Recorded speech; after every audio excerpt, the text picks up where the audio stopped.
Assalamualaikum warahmatullahi wabarakatuh. Kami dari kelompok 2 ingin menjelaskan tentang materi potensial listrik. Berikut merupakan anggota kelompok 2. Metode geofisika merupakan metode yang digunakan dalam eksplorasi endapan bahan galian.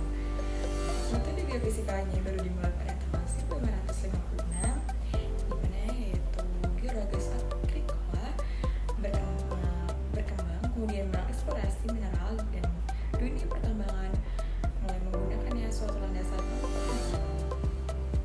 Metode geolistrik berkembang pada tahun 1900 dengan dipakainya keperluan eksplorasi pada tahun 1970-an. Metode yang pertama kali digunakan di Indonesia adalah metode geolistrik. Tujuannya dalam pengambilan data V atau beda potensial dan data I adalah alat analis. Dilakukan dengan mengikuti konfigurasi elektroda yang dibuat oleh Scott-Menger atau Scott-Menger dan Wiener pada ukuran linear. Dan jangan lupa, metode geolistrik adalah salah satu metode geofisika yang didasarkan pada penerapan konsep kelistrikan pada masalah kebumian. Tujuannya adalah untuk memperkirakan sifat kelistrikan atau formasi batuan bawah permukaan, terutama kemampuannya untuk menghantarkan atau menghambat listrik, konduktivitas atau resistivitas. Kemudian, aliran listrik pada suatu formasi batuan, terutama karena adanya fluida elektrolit pada pori-pori atau rekahan batuan. Oleh karena itu, resistivitas atau formasi batuan bergantung pada porositas batuan serta jenis fluida pengisi pori-pori batuan tersebut. Batuan porosi yang berisi air atau air asin tentu lebih konduktif dibandingkan batuan yang sama dengan pori-pori hanya berisi udara kosong. Metode geolistrik ada banyak macamnya, antara lain metode resistivitas, metode polarisasi terimbas atau induced polarization, dan metode potensial diri atau self potential, yang dimana metode resistivitas adalah salah satu teknik geofisika yang digunakan untuk mengukur resistivitas listrik dari lapisan tanah di bawah permukaan. Sedangkan metode polarisasi yaitu teknik geofisika yang berkaitan dengan metode resistivitas yang mengukur perubahan resistivitas batuan seiring waktu setelah arus listrik dihentikan. Metode potensial diri atau self potential ini berkaitan dengan pengukuran perbedaan potensial listrik di bawah permukaan tanah tanpa memberikan arus listrik buatan. Prinsip fisika yang digunakan pada metode geolistrik secara sederhana dapat dianalogikan dengan rangkaian listrik. Jika arus dari suatu sumber dialirkan ke suatu beban listrik, maka besarnya resistor R dapat diperkirakan berdasarkan besarnya potensial sumber dan besarnya arus yang mengalir. Macam-macam potensial listrik. 1. Potensial elektrokinetik terjadi ketika cairan dengan tahanan jenis dan viskositas eta sama dengan tertekan pada suatu medium berpori. Zeta yaitu potensial zeta atau absorpsi, delta P yaitu beda tekanan, dan K yaitu konstanta dielektrik.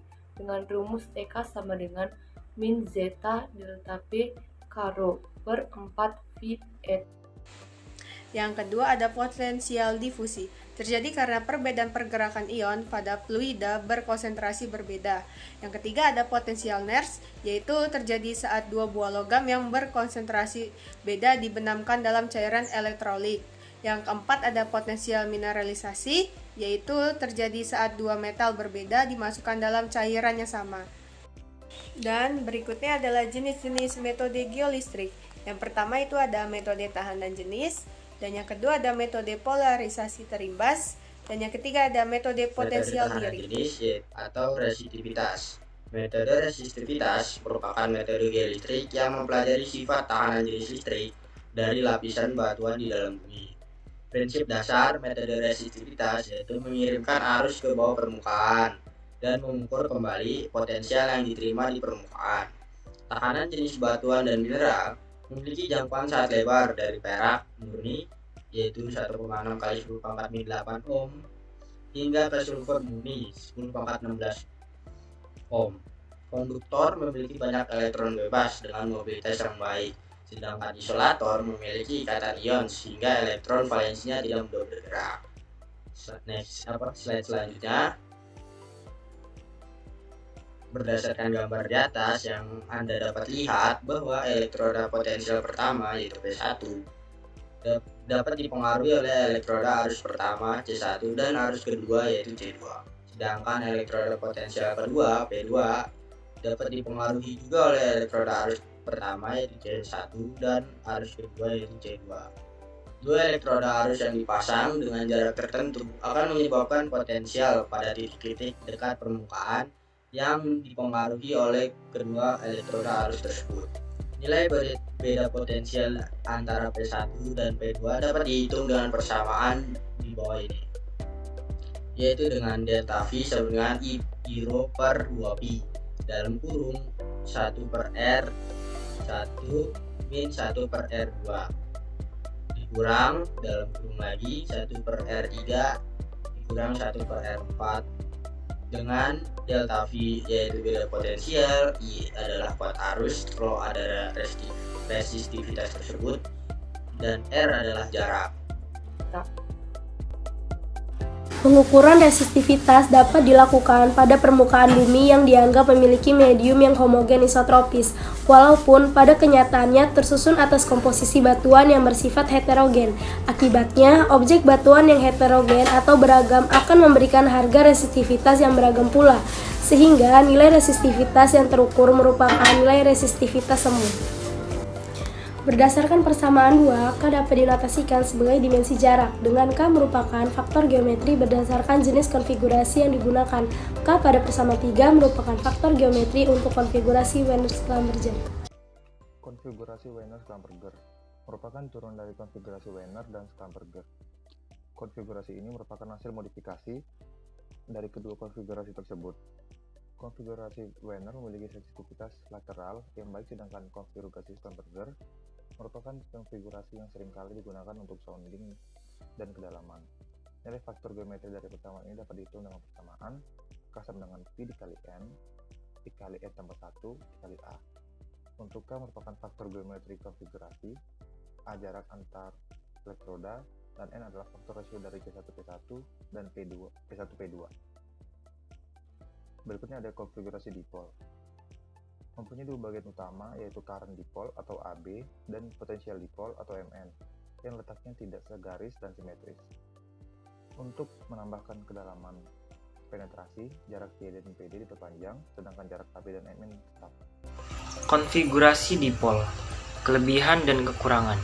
Kelebihannya yaitu kemampuan penetrasi yang lebih dalam sehingga mampu mendeteksi batuan lebih dalam. Kekurangannya tidak praktis dibandingkan konfigurasi Werner atau Schlumberger. Teknik pengukuran metode resistivitas. Berdasarkan pada tujuan penyelidikan metode resistivitas, teknik pengukurannya dibagi menjadi dua kelompok besar, yaitu metode resistivity mapping dan sounding.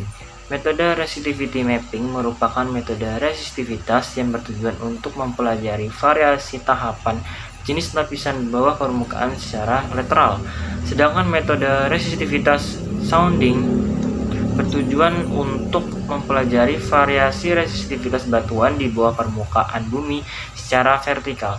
Selain itu juga terdapat teknik imaging atau topografi, yaitu teknik pengukuran untuk memperoleh informasi baik secara lateral maupun vertikal. Berikut merupakan gambaran metode resistivitas mapping, sounding, metode resistivitas visual 2 dimensi, dan visual 3 dimensi. Selanjutnya masuk dalam metode polarisasi terimbas. Metode polarisasi terimbas merupakan salah satu metode geofisika yang mendeteksi terjadinya polarisasi listrik pada permukaan mineral-mineral logam di bawah permukaan bumi. Metode IP pada hakikatnya adalah pengembangan lebih dan lanjut dari metode tahanan jenis yang mampu memberikan informasi tambahan ketika tidak ditemukan kontras tahanan jenis yang memadai. Pada metode ini, arus listrik diinjeksikan ke dalam bumi melalui dua elektroda arus, kemudian beda potensial yang terjadi diukur melalui dua elektroda potensial. Selanjutnya masuk dalam contoh kasus. Sebuah tim geofisika ingin menentukan kedalaman lapisan air tanah di suatu lokasi. Mereka melakukan survei geolistrik resistivitas menggunakan metode Werner. Dalam survei ini, mereka menggunakan 4 elektroda yang ditempatkan dalam pola Werner dengan panjang pengukuran 10 meter. Hasil pengukuran resistivitas pada lokasi tersebut adalah sebagai berikut.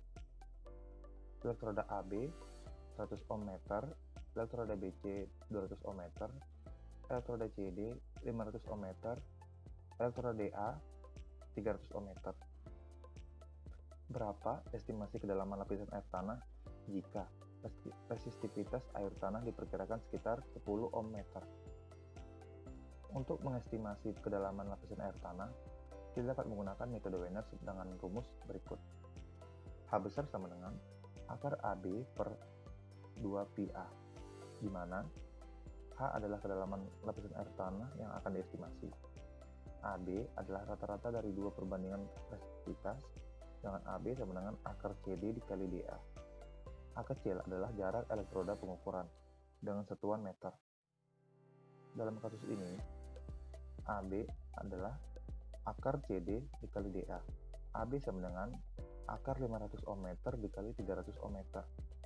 AB sama dengan akar 150.000 ohm kuadrat meter kuadrat. AB sama dengan 387,3 ohm meter. Selanjutnya, menghitung kedalaman dengan rumus Werners.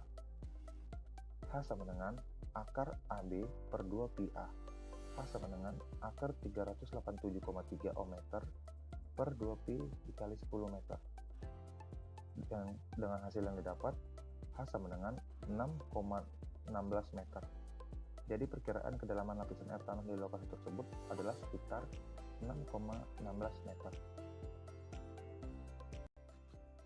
Sekian pembahasan dari kami.